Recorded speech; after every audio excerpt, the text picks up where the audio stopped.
we just got to the point in part 2 where Odysseus is going inland and inland and inland as far as he can go. Mm-hmm. And in other versions of the story, we also know that he's going uphill and uphill and uphill as far as he can go, but that's not spelled out in this version. Anyway, he finally reaches a place where people have a different idea about what he's doing. There he is, on the basis of everything we know up to now. There he is carrying an oar on his shoulder. Mm-hmm. What could be a better sema, a sign, signal, symbol of his identity as a navigator, as somebody who sails the sea, as somebody who even has most of his adventures tied to the sea. Mm-hmm. There he is.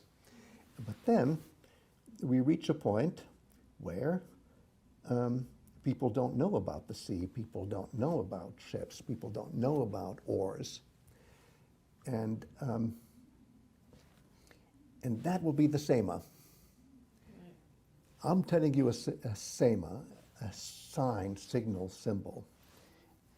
And I'm arguing that this sign, signal, symbol is going to be marked by the tomb of Odysseus. Mm-hmm. However we're supposed to visualize it, and for that matter, by how he dies. So shall we see how that happens? It happens at the moment when his oar is mistaken for a winnowing shovel. Mm-hmm. And let me just quickly say that many of us, if we haven't grown up on a farm, and even if we had, it could still be problems, don't know what a winnowing shovel is. Mm-hmm. The bottom line is, and archaeologists have shown this, a winnowing shovel looks exactly like an oar. Mm-hmm. And what you do is when you harvest wheat, and there's a big pile of harvested wheat, you use the winnowing shovel by taking that agricultural implement, tossing what you've piled up into the air, and even the slightest breeze will blow the chaff off to the side and will allow the heavier material, which is the grain of the wheat, to fall more or less straight down. Mm-hmm. It's hard work. It's apparently very, very, very hard work, mm-hmm. and it takes a long, long, long time. And by the time you're finished, ideally, the chaff has all blown away and is just maybe scattered around you, but the pile of grains of wheat, the real thing, the real McCoy, is right there in the middle, and it's a pile. So that process itself is one of discernment about what's the important thing and what's not the important thing. Separate the sheep from the goats. Uh-huh. Or as a friend of mine used to say, separate the Angoras from the other goats, which is more like it. It's also separate what is true from what is not true. Mm-hmm. It separates the genuine from the false. Mm-hmm. It separates the useful from the useless. And you can go on and on and on. And this is the process of discrimination, of choosing. And in ancient Greek, the word for this process is krisis. Mm-hmm. And what you have to use to make your choice is have criteria.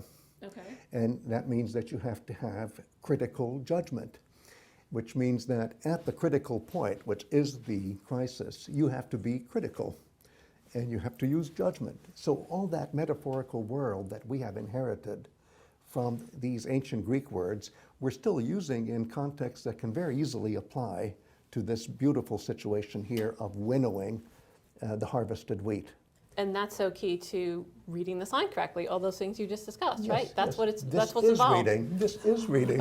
and just as reading is slow and hard, so also this process of winnowing, this process of separating what's important from not important, the real from the unreal, is all important, mm-hmm. and it has to do with survival. And did you want to say anything about the relationship visually of this pile of wheat? Yes, I did. And did you notice how I kept saying that what you end up with is a pile? Mm-hmm. And I used the word heap. Mm-hmm.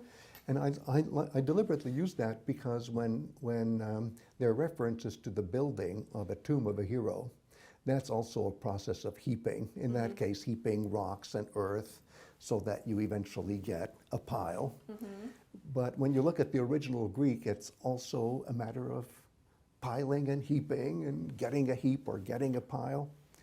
And of course, then you make it pretty. You cover it over with stucco, and then you say that's the tomb and that's the sema.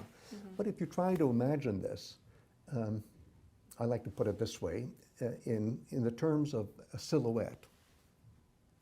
And you see whatever this pile is in the foreground, and let's make the background dark and the foreground light. Then what you have is something like that, something that looks like a tomb. And I'm not being tendentious, because I was just telling you that the way you describe the making of a tomb is the same kind of process of accumulating and piling and heaping and that you have here in the process of winnowing.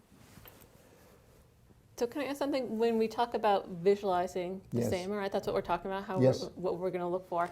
So you mentioned in, I think, part 1 of Yes. our discussion of this Yes, passage, that this vision of Odysseus' tomb is coming at a point that's beyond our Odyssey. yes, And I Yes. think about the way that the Iliad ends sort of with a death, right, and a burial. Yes. But this is coming beyond. And when we also Yes. think about an alternative Yes. description of Achilles' tomb in the Iliad, which is that moment, I think, when the hero says, someday someone will see this yes, yes. tomb from a distance. So what is it about viewing it from a distance, maybe in time Yes. and in space, that's so important? The perspective of the people in the present is all important, because if there's no reception by the present, there'll be no future for the epic. And so there has to be this awareness that there'll come a time that when people are still interested in this, when they're not just interested, they're passionately interested, and where their whole identity depends on it. Okay, what do you mean by their whole identity? As Greeks, or however we define Greeks. I know that in the heroic age they call themselves Achaeans or Argives or Danaans, and then by the time we get to the historical period, there's all sorts of renamings, and let's not even go there now, like Hellenes or whatever. But there's certain basic truths, so to speak. For example, if Hector's fire ever destroyed all the ships of the Achaeans, then there wouldn't be any Greeks left. Then all your Greek friends wouldn't be there. The Greeks wouldn't exist. That's the mindset.